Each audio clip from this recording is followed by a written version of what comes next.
Previously on this YouTube channel. All right, Ross, I have this ultimatum. I'm gonna put down the end of March. The SE runs with the CD swap and the built engine out of Jasmine. I'm talking drive shaft in. And now I'm afraid I might have cooked something on the Mega Squirt itself.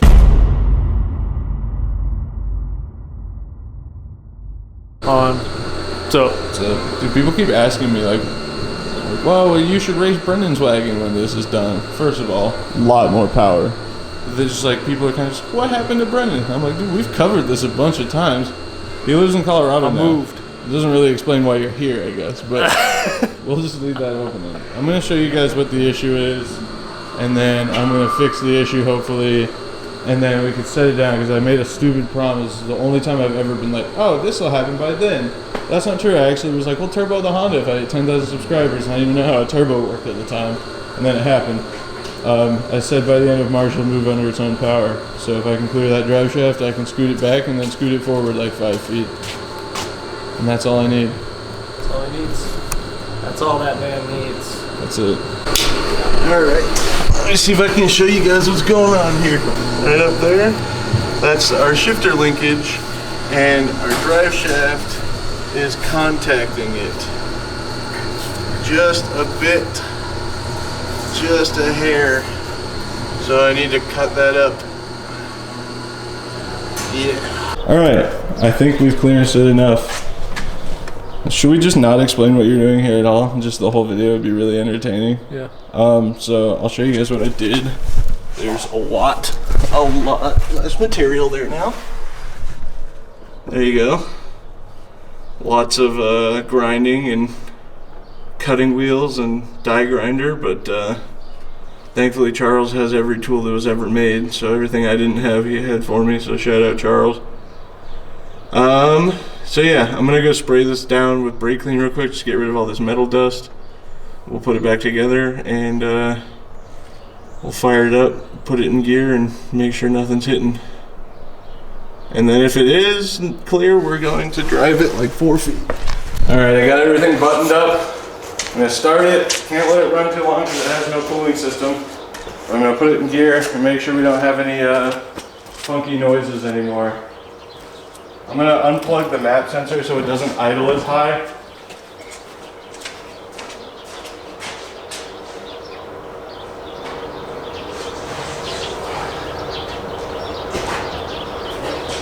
I got some tuning stuff I need to situate.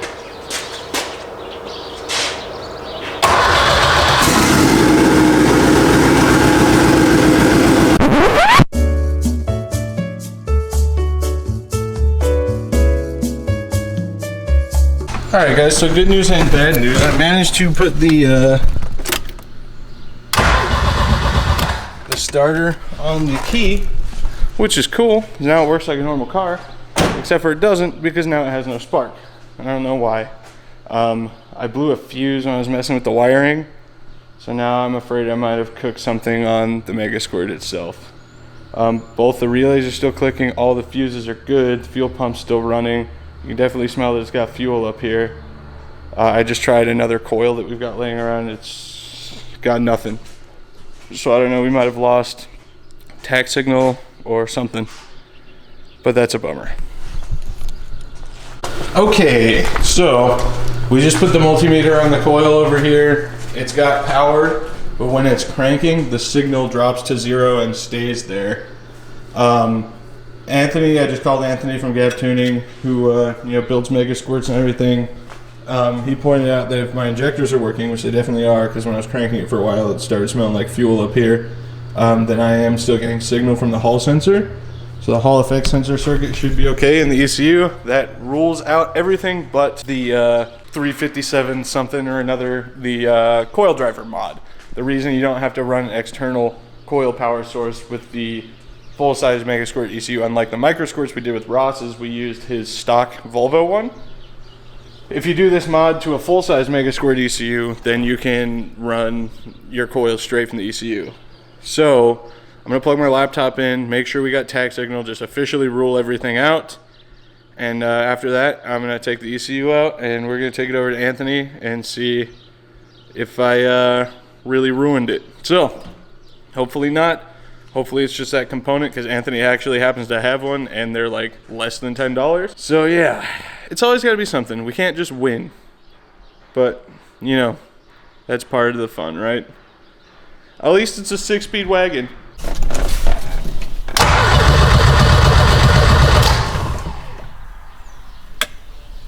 For some reason,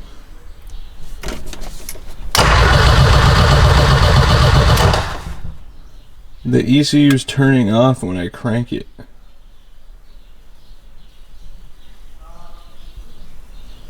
That's a new one.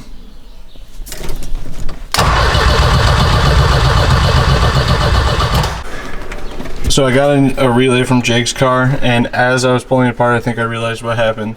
I think where I pulled my switch 12, when you are cranking with the key, I think it shuts off.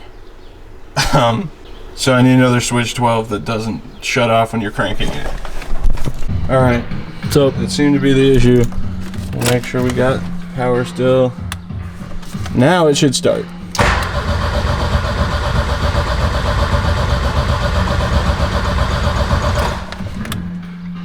Huh. Hopefully Charles isn't listening to copyrighted lo-fi beats in there. We figured it out. So, let's see, what was the problem? The problem was, in fact, that I had it to a source that turns off when you're cranking it.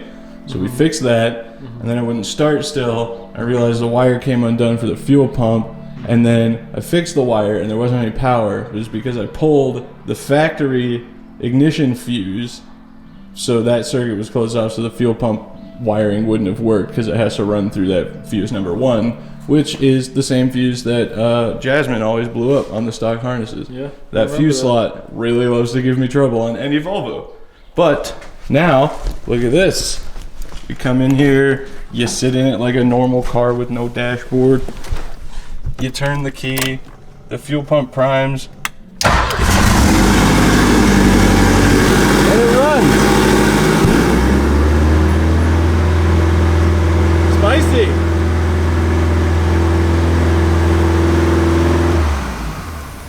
I'm just gonna put the multimeter on the battery real quick to make sure the alternator's charging.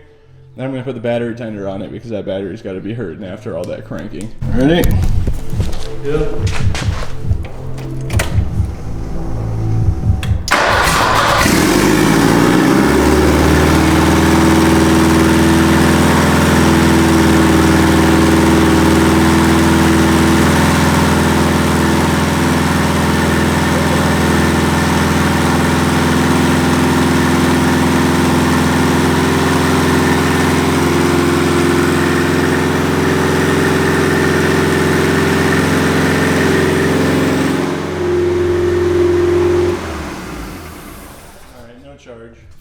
That's a problem for a different day. I'm gonna go home. At any rate, that stuff's all figured out, so this turned into quite an adventure of a video, but yeah, thank you guys very much for watching. Don't forget to follow me on Instagram at BigB1011. Add me on Snapchat, same name. If you want to see a car picture in the video, on my video, at the end, you know what I'm trying to say. Send it to me at chrisforeverhelp@gmail.com. We'll see you guys in the next one. Peace out.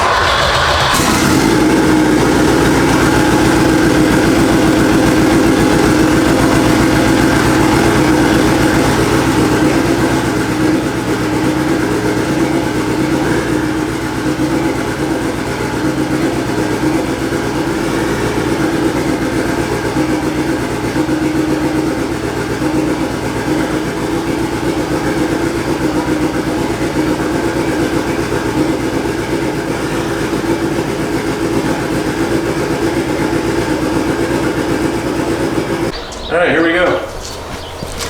You want to be my starter? Sure.